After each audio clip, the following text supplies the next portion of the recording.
let's put our focus back on the elections. It's the big day, and first up, let's take a look at Kerala and why this election is extremely significant. To put things in perspective, let's get you the numbers from 2021. Now remember, the left had then bucked the trend of alternating governments and returned to power. Can they pull off a hat-trick? That's the question this time around. And what's it going to be for the Congress party?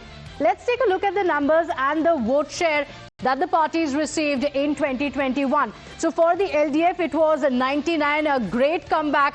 They were in power already for 5 years. And remember, there was a COVID challenge as well, after which they pulled off a victory, getting 99 seats.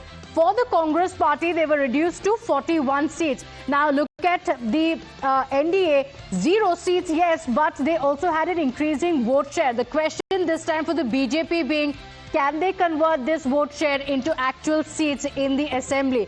Let's also take a look at the numbers, and let's take a look at the seat sharing for each of the parties. For the UDF, of course, the Congress party getting the lion's share, 92 seats. But the IUML is also very, very crucial, especially in northern Kerala. In the Malappuram, Wayanad seats, the IUML becomes extremely significant for the Congress party, for the alliance. They get 27 seats. Now remember, in the 2021 elections as well, they had almost a clean sweep in the entire Malappuram district, which is why this ally, the IUML, becomes very, very important for the Congress party. And of course, let's take a look at what Shashi Tharoor has said, one of the most prominent faces of the Congress party in Kerala. He spoke up as well. Listen in to what he said.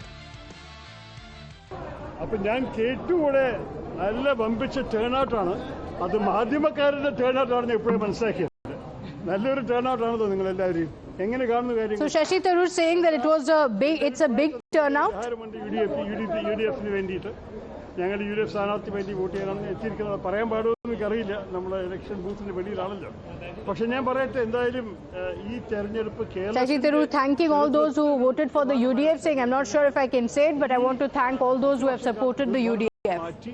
ഒരു പുതിയൊരു ഭരണം കൊണ്ടുവരുന്ന ഒരു സമയമായി അതാണ് ജനങ്ങളുടെ മനസ്സിൽ ഞാൻ കാണുന്നത് അവർ അതിനു വേണ്ടി ഒരു മാറ്റത്തിന് വേണ്ടി വോട്ട് ചെയ്യുന്നതാണ് എൻ്റെ പൂർണ്ണ വിശ്വാസം So Shashi Tharoor saying that it's now time for a new government, thanking all those who have voted for the UDF, also giving an appeal for people to come out and cast their vote. Vote ചെയ്തിട്ടില്ലെങ്കിൽ ചിലവർ ഈ കാർഡേഴ്സൊക്കെ ഒരു പക്ഷേ ഇറങ്ങിയിട്ട് election മറ്റേക്ക് വേണ്ടി മാറ്റാൻ സാധിക്കും അതുകൊണ്ട് സാധാരണ ജനങ്ങൾ വന്ന് വോട്ട് ചെയ്യാൻ ആഗ്രഹിക്കുന്നു So Shashi Tharoor's appeal, come out, cast your vote. Now remember, Kerala is one state that sees a very, very high voter turnout. In fact, all the three going into polls today see a very good voter turnout, from Assam to Kerala and of course Puducherry as well. They have seen over 70% voter turnout in 2021. The question is, are they going to increase the voter turnout, and what's it going to be for the political parties? With that, it's time for us to slip into a very short break here, but don't go anywhere. We'll be right back with lots more on the other side with my colleague Meghna Deka.